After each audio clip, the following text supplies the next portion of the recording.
Hello everyone, we will talk about Manipur today. Let's know about the geography of Manipur. It is an important topic of discussion because of the various reasons why it has been in national use in the recent times.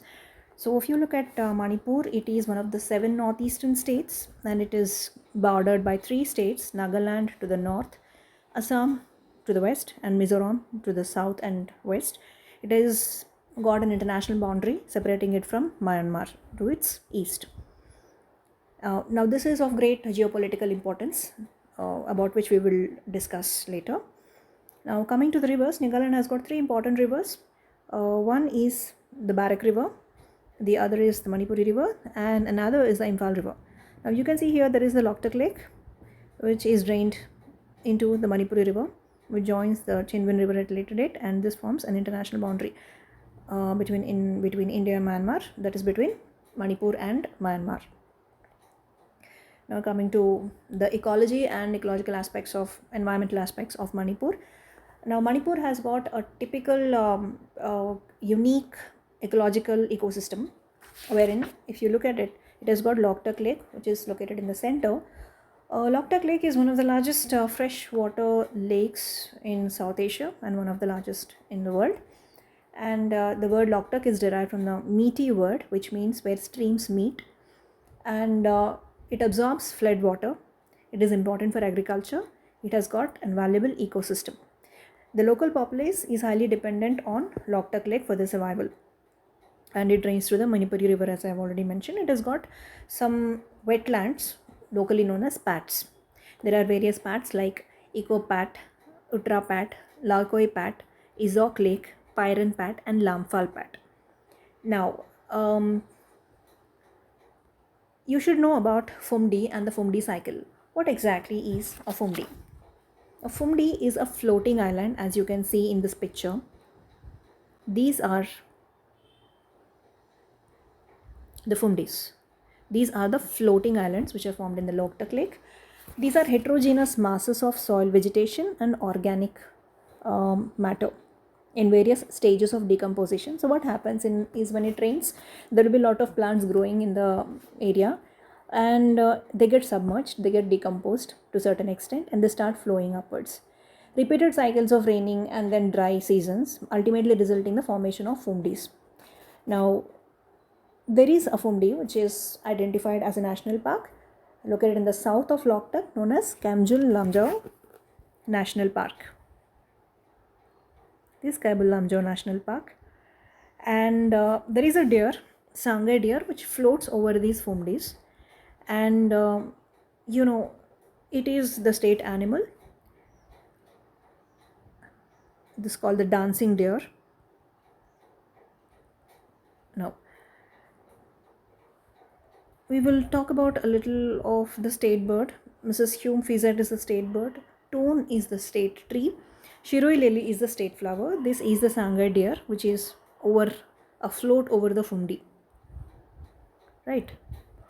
Okay. Now, what has Fumdi has to offer? It offers wild edibles. It has many things to offer in terms of fodder fuel, medicines, raw material for handicrafts, etc. Now, Fumdi cycle, as I have already told, there is an increase in organic matter, beginning of the natural cycle. Pre-monsoon, there is a dry month, followed by the Fumdi, which settles down to the lake bed. And over a period of time, it starts absorbing minerals, nutrients from the lake bed in the dry season. And with the onset of monsoon, Fumdi submerges in the rising water, increased organic water matter, and then it gets submerged by the Fumdis and rises to the top.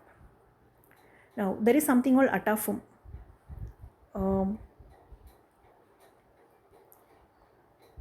Atafum. Now, these are floating fish ponds. Earlier we could see it in monsoon, now carried out throughout the state. This is because of Ithai barrage. So fishing could always be done only whenever there is water. But previously we used to have water only during the monsoon seasons. But due to the construction of Ithai barrage in 1983, we have a lot of water, even in the non-monsoon periods, and hence resulting in fishing cultivation happening throughout the year. But then it has been believed that Ithai barrage is causing a lot of damage to the ecological framework of the Loktak Lake. Now, Itai Barrage is constructed over Manipuri River at the confluence of Imphal River and Tuitha River to the south of Loktak Lake. And it's a part of Loktak Hydroelectric Project, which supplies power to the 7 states. This is the picture of the Ithai barrage. Now, recently there is a news that the state government wants to decommission this Ithai barrage because of the raising concerns of Ithai barrage causing a lot of damage to the Loktak Lake and the ecosystem associated with it. But there are raising concerns from various groups because some local population is actually dependent on Fumdis for their survival, and Ithai barrage is causing a damage to the existence of Fumdis because Fumdis are getting thinner and thinner because of the continuous presence of water throughout the year, and the formation of Fumdis is getting hampered. So, and there are some other people who believe that presence of Ithai barrage is very important for the socio-economic development and the technological development because it supplies power to the 7 states of Northeast India. So this is one raging conflict that is happening in Manipur in news in the recent times. Let us know about the GI tags of Manipur. There is Shafi Lami. This is a Shafi Lami.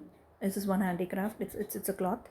Then we have Wankai Fi and Moroing Fi, Kachai Lemon. Kachai lemon is also one of the special products of Manipur that has got geographical indication tag. Now, GI tag is started in India in the year 2003 according to the principles of World Trade Organization and the TRIPS policy.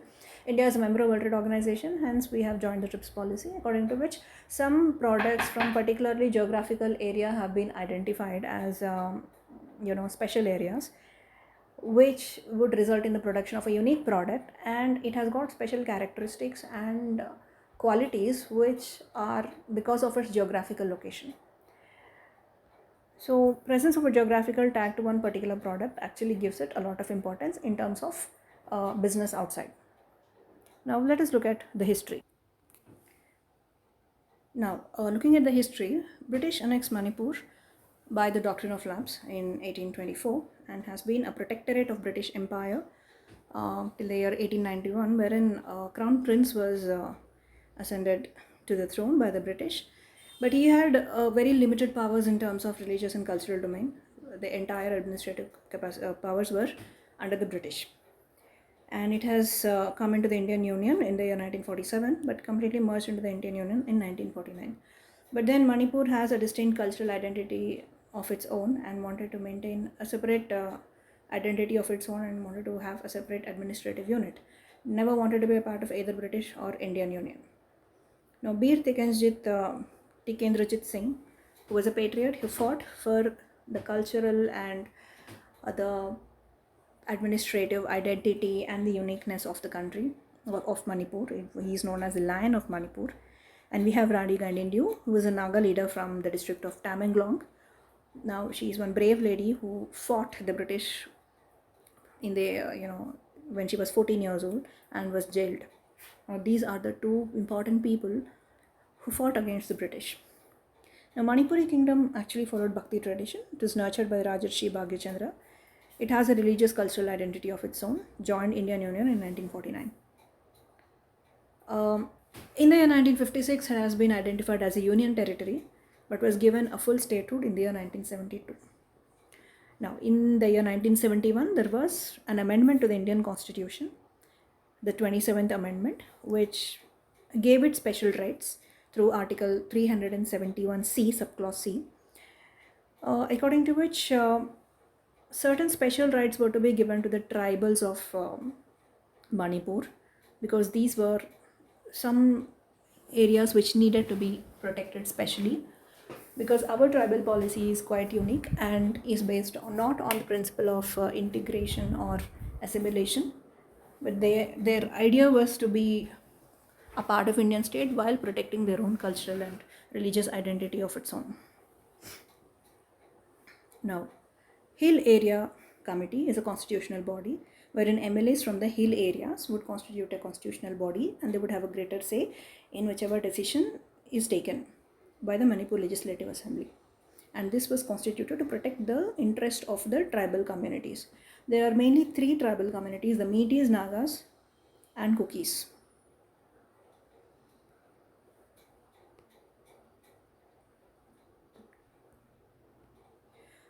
If you look at the geographical distribution of Metis. Metis are mostly located in the Central Valley. These are the people who lived in the plains. Now, Nagas and Kukis are the tribal people who dominated in the periphery, especially the Nagas who occupied the northern part of the state. Whereas the Kukis occupied this area and the rest of it, it was a combination of both. It was a mixed population. Now, since it has got an international border, we always had people coming from other states, especially Myanmar. Illegal infiltrations are often a possibility. And the people belonging to Metis, the Nagas and Kukis, always had a problem with this, especially the Metis. If you look at the power distribution, Metis had a greater power. They were minor in population when compared to they formed at least 64% of the population, but they had greater powers because they lived in the valleys. They had access to more resources. They were more developed. They were more rich. Nagas and Kukis were distributed peripherally, and these were the people who were confined to the hilly areas. They didn't have access to many resources or development or education. So what happened is the state government had accorded ST status to Nagas and Kukis because they were the hill population. The Metis population was denied the ST status. Now, if you look at the ST status, it was first defined by Kaka Kelalkar in the first Backward Castes Commission in the year 1953, which was constituted under Article 340 of the Indian Constitution. Now, they had defined tribal population as people who lived apart in the hills, and even if they lived in the plains, they led a separate, excluded existence. They were not fully assimilated in the mainstream, and they can belong to any religion. These were the people who were termed as ST by the kind of life they led actually.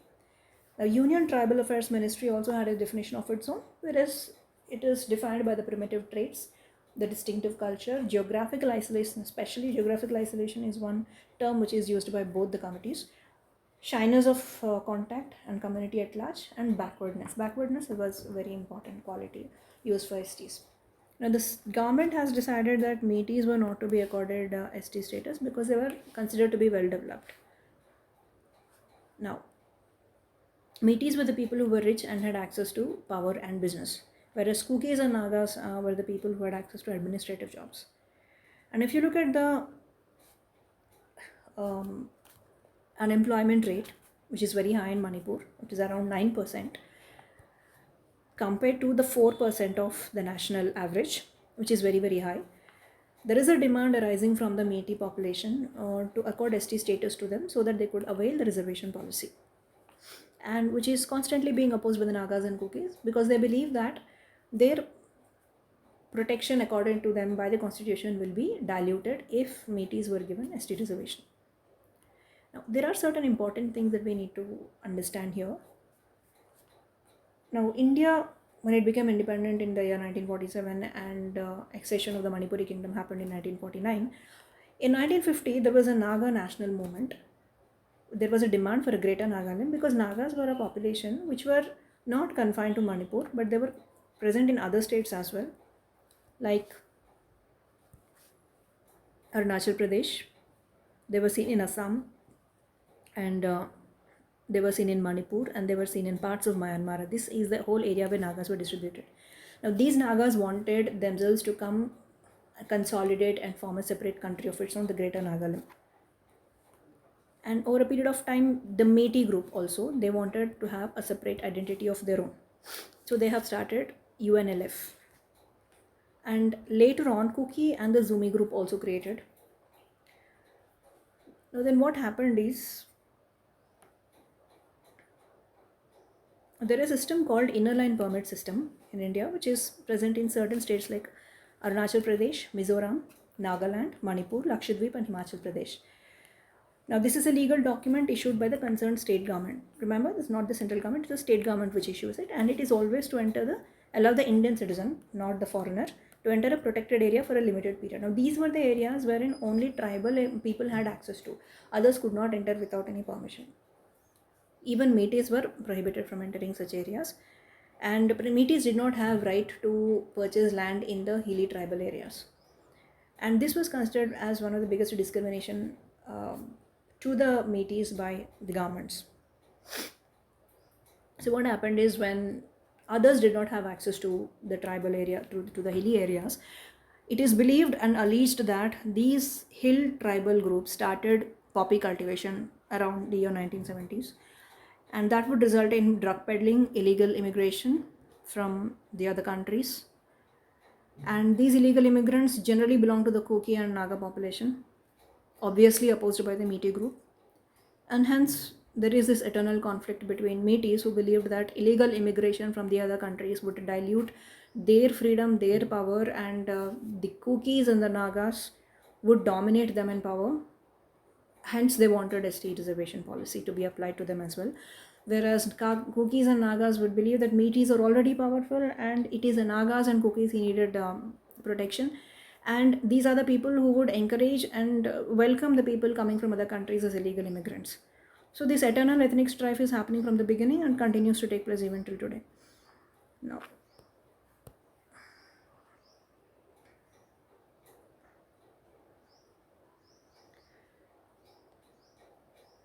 so the year 1951 is taken as a cutoff to determine who is a Manipuri, because people entering thereafter would be considered as illegal immigrants.